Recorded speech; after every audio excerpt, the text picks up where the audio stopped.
David fled from Naioth in Ramah and came to Jonathan and asked, "What have I done? What did I do wrong? How have I sinned against your father so that he wants to take my life?" Jonathan said to him, "No, you won't die. Listen, my father doesn't do anything great or small without telling me. So why would he hide this matter from me? This can't be true." But David said, "Your father certainly knows that I have found favor with you. He has said, 'Jonathan must not know of this, or else he will be grieved.'" David also swore, "As surely as the Lord lives, and as you yourself live, there is but one step between me and death." Jonathan said to David, "Whatever you say, I will do for you." So David told him, "Look, tomorrow is a new moon, and I'm supposed to sit down and eat with the king. Instead, let me go and I'll hide in the countryside for the next 2 nights. If your father misses me at all, say David urgently requested my permission to go quickly to his hometown Bethlehem for an annual sacrifice there, involving the whole clan. If he says good, then your servant is safe. But if he becomes angry, you will know he has evil intentions. Deal kindly with your servant, for you have brought me into a covenant with you before the Lord. If I have done anything wrong, then kill me yourself. Why take me to your father?" "No," Jonathan responded. "If I ever find out my father has evil intentions against you, wouldn't I tell you about it?" So David asked Jonathan, "Who will tell me if your father answers you harshly?"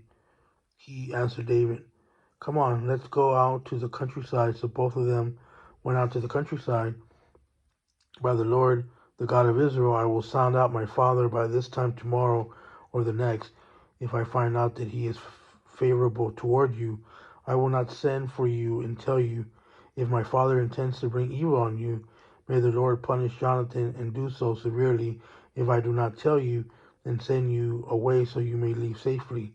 May the Lord be with you, just as he was with my father. If I continue to live, show me kindness from the Lord. But if I die, don't ever withdraw your kindness from my household. Don't even when the Lord cuts off every one of David's enemies from the face of the earth." Then Jonathan made a covenant with the house of David, saying, "May the Lord hold David's enemies accountable." Jonathan once again swore to David in his love for him, because he loved him as he loved himself.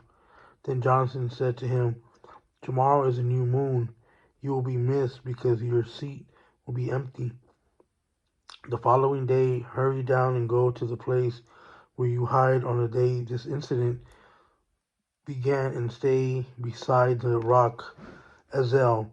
I will shoot 3 arrows beside it as if I'm aiming at a target. Then I will send a servant and say, 'Go and find the arrows.' Now if I expressly say to the servant, 'Look, the arrows are on the side of you, get them, then come,' because as the Lord lives, it is safe for you, and there is no problem. But if I say this to the youth, 'Look, the arrows are behind you,' then go, for the Lord is sending you away. As for the matter you and I have spoken about, the Lord will be witness between you and me forever." So David hid in the countryside. At the new moon, the king sat down to eat the meal. He sat at his usual place on the seat by the wall. Jonathan sat facing him, and Abner took his place beside Saul. But David's place was empty. Saul did not say anything that day because he thought, "Something unexpected has happened, but he must be ceremonially unclean. Yes, that's it, he is unclean." However, the day after the new moon, the second day, David's place was still empty, and Saul asked his son Jonathan, "Why didn't Jesse's son come to the meal either yesterday or today?" Jonathan answered, "David asked for my permission to go to Bethlehem. He said, 'Please let me go because our clan is holding a sacrifice in the town, and my brother has told me to be there. So now, if I have found favor with you, let me go so I can see my brothers.' That's why he didn't come to the king's table." Then Saul became angry with Jonathan and shouted, "You son of a perverse and rebellious woman, don't I know that you are siding with Jesse's son to your own shame and to the disgrace of your mother?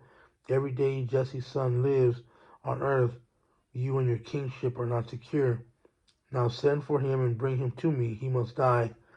Jonathan answered his father back, "Why is he to be killed? What has he done?" Then Saul threw his spear at Jonathan to kill him, but he knew that his father was determined to kill David.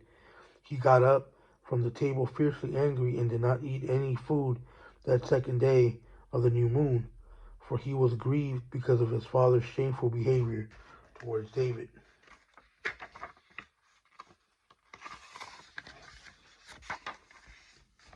In the morning, Jonathan went up to the countryside, for he appointed meeting with David. A young servant was with him. He said to the servant, "Run and find the arrows I'm shooting." As the servant ran, Jonathan shot an arrow beyond him. He came to the location of the arrow that Jonathan had shot, but Jonathan called to him and said, "The arrow's behind you, isn't it?" Then Jonathan called to him, "Hurry up, don't stop."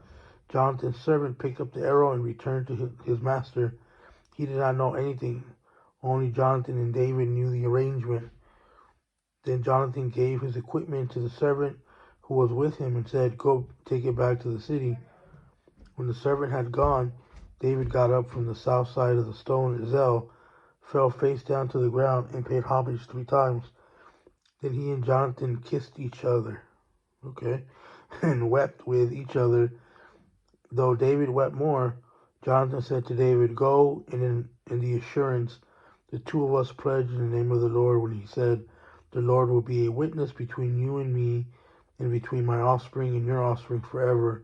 Then David left, and Jonathan went into the city. David went to the priest Ahimelech at Nob. Ahimelech was afraid to meet David, so he said to him, "Why are you alone and no one is with you?" David answered the priest Ahimelech, "The king gave me a mission, but he told me, 'Don't let anyone know anything about the mission I'm sending you on or what I have ordered you to do. I have stationed my young men at a certain place. Now what do you have on hand? Give me 5 loaves of bread, or whatever can be found."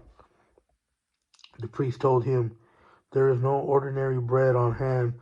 However, there is a consecrated bread, but the young men may eat only if they have kept themselves from women." David answered him, "I swear that women are being kept from us as always when I go out to battle. The young men's bodies are consecrated even on an ordinary mission, so of course their bodies are consecrated today." So the priest gave him the consecrated bread, for there was no bread there except the bread of the presence that had been removed from the presence of the Lord. When the bread was removed, it had been replaced with warm bread. One of Saul's servants, detained before the Lord, was there that day. His name was Doeg the Edomite, chief of Saul's shepherds. David said to Ahimelech, "Do you have a spear or sword on hand?" "I didn't even bring my sword or my weapons, since the king's mission was urgent." The priest replied, "The sword of Goliath, the Philistine, whom you killed in the valley of Elah, is here, wrapped in a cloth behind the ephod.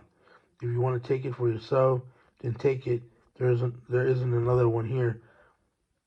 "There's none like that," David said. "Give it to me." David fled that day from Saul's presence and went to King Achish of Gath. But Achish's servant said to him, "Isn't this David the king of the land? Don't they sing about him during their dances? Saul has killed his thousands, but David his 10,000s." David took his heart and became very afraid of the king Achish of Gath, so he pretended to be insane in their presence. He acted like a madman around them, scribbling on the doors of the city gate and letting saliva run down his beard. "Look, you can see this man is crazy," Achish said to this servant. "Why did you bring him to me? Do I have such a shortage of crazy people that you brought this one to act crazy around me? Is this one going to come into my house?"